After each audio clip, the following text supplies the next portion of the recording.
Welcome to the deep dive. Today we're going to try and untangle the latest from Apple. Right.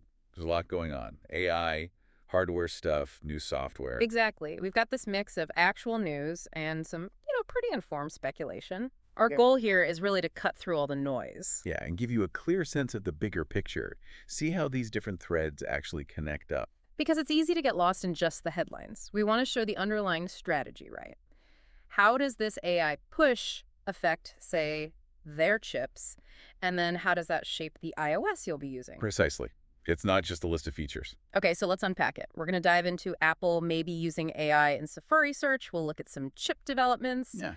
preview iOS 18.5, which is coming up soon. Sift through those iPhone 17 rumors. Right, and even get like an early glimpse at where iOS 19 might be heading. We're hoping for those aha moments for you. Yeah. Where you see how these changes could actually impact how you use your phone or your Mac day to day. It's that synergy, isn't it? These aren't just separate projects.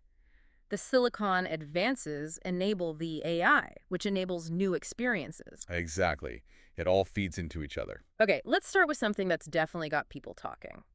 This idea of AI-powered search right inside Safari. Names like OpenAI, Perplexity AI are being thrown around. Yeah, this is potentially a really big move. And the backstory is kind of interesting. It apparently came up during Eddie Q's testimony in that DOJ antitrust case. Oh, really? What did he say? Well, apparently he revealed that Safari's actual search query numbers, they've been trending down. Huh. Okay, that's a key metric. So looking at AI alternatives could be a direct response to that trend then. It could be. I mean, here's where it gets fascinating. This isn't just, oh, here's another way to search. Mm. This could seriously disrupt Google's hold on mobile search ads. Right. I remember seeing Alphabet's stock actually wobble a bit when this news started making the rounds. Yeah. So the question is this Apple playing defense because search volume is down? Or is it a genuine attempt to innovate to move beyond just that list of blue links? What do you think? Well, I mean, the dropping search volume suggests there is a defensive angle. Yeah. But integrating proper AI, that offers a real chance for something new. Like what? Imagine Safari, summarizing an article for you directly, or maybe answering follow-up questions right there in the browser instead of just giving you more links to click. That's a fundamentally different experience. Yeah. Different from the standard Google results page. And you can bet Google sees the threat. They're scrambling with their own AI mode and those Gemini integrations. They know this could change the game. So for you listening, searching on your iPhone might become less about clicking through pages. Yeah, more about getting sort of direct AI-synthesized answers. It's a different way of interacting with information online. Are we sort of on the edge of a big shift then? Where AI becomes the main way we get answers? It feels like it could be. Apple stepping in like this. That could really accelerate things. Okay, let's shift gears a bit. From software like Safari to the actual heart of Apple's hardware, the silicon. There are reports about next-gen processors being developed. Right, and not just faster iPhone chips. We're hearing about specialized silicon for things like future smart glasses, Right. higher-end Macs, and even dedicated AI servers in their data centers. That really highlights their whole vertical integration thing, doesn't it? Designing the chips and the software. Exactly. It gives them this huge advantage. They can tailor the performance, the power efficiency, specifically for what each device needs. AR glasses need intense real-time processing. While AI servers need massive data throughput, different needs, custom silicon. Precisely.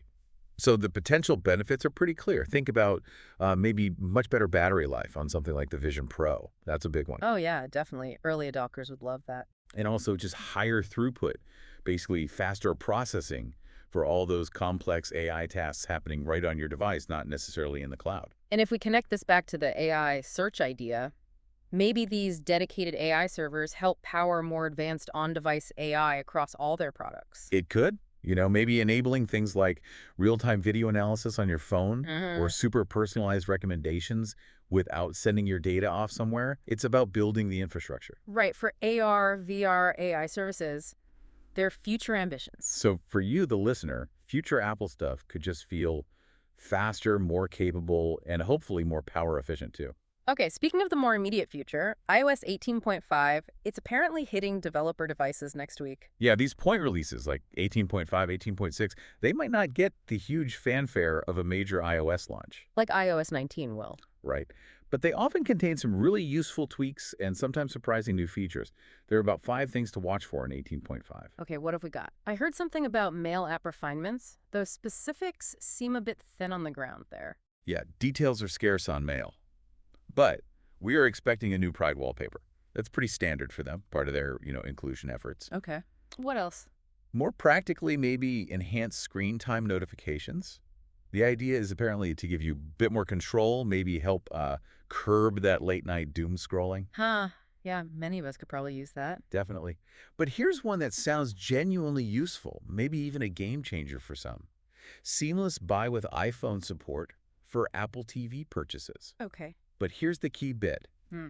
Even when you're using the Apple TV app on a third-party device, like your smart TV that isn't an Apple TV box. Oh, interesting. So you could be watching on, say, your Samsung TV, want to buy a movie? And you could just authenticate instantly with Face ID or Touch ID on your iPhone. No typing passwords on the TV remote. That actually sounds really convenient. That could smooth out the whole content buying process quite a bit. Yeah, reduces that friction. Yeah. And it kind of weaves the Apple ecosystem deeper into your entertainment setup, even if not all the hardware is Apple's.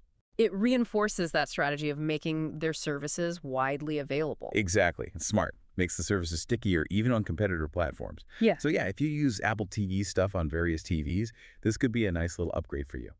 Okay, now, let's wade into the rumor mill. iPhone 17. If they stick to the usual plan, we're looking at, what, September 2025? Yeah, usually that second Tuesday in September, September 9th, 2025, is the likely candidate. It's become quite predictable. And one rumor that seems to be floating around for all the iPhone 17 models, Is this upgrade to a 24-megapixel front camera? that's a pretty decent jump for the selfie cam. Suggests sharper photos, maybe better low light, more room to crop. Yeah, points to selfies, video calls, social media still being super important focus areas. Makes sense. But the thing generating the most buzz, like you hinted at earlier, is this potential ultra-thin iPhone 17 Air. Right. Sounds like they're aiming for incredibly sleek. But the interesting part is, it's still expected to pack the next-gen A19 chip. And 8 gigs of RAM. Specifically, they say, to power Apple Intelligence features. Which raises the obvious question. Can you make something that thin without compromising on performance or battery life? Especially with demanding AI tasks. That's always the trade-off, isn't it? Thinness versus power. It is. But look, the fact they're apparently planning the A19 and decent RAM suggests they believe they can balance it. Advances in chip efficiency, maybe new battery tech. They're likely betting on that. So, pushing the design envelope, but trying not to sacrifice the core power needed for their AI ambitions. That seems to be the goal. It fits their whole design philosophy, doesn't it? Sleek form, but still capable. For those of you who love that elegant design and want the latest tech, this could be really appealing. Okay, one last stop, looking even further ahead. iOS 19. The first beta should be landing for developers in, what, about a month or so? Yeah, typically around WWDC time in June. And those first betas, even if rough, they give us fascinating clues about Apple's direction for the next year. So what are the whispers for iOS 19? Well, a few intriguing things. One is maybe a new floating tab bar in Safari or other apps could make navigation easier, especially one-handed on bigger phones. Yeah, I could see that being useful. Screens keep getting bigger. Also hearing chatter about bringing Stage Manager, Mm-hmm. the multitasking feature from iPad and Mac Yeah. to the iPhone. Ooh, Stage Manager on iPhone. That could be a big productivity boost for power users. Potentially, yeah.